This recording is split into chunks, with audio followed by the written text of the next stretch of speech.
Bwana asifiwe. Leo hii chochote ambacho chako anakiangalianga kupitia kioo hawatakiona tena. Ningesema amen. Upande mwache usingizi, mchangamke.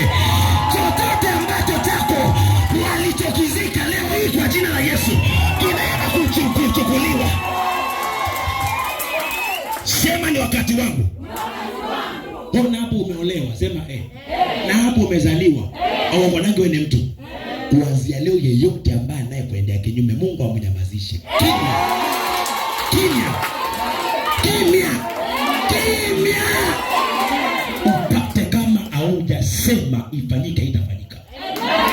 Bwana asifiwe sana. Na Mungu nyuso zenu azijaze sura kama ya simba wakiona magogo.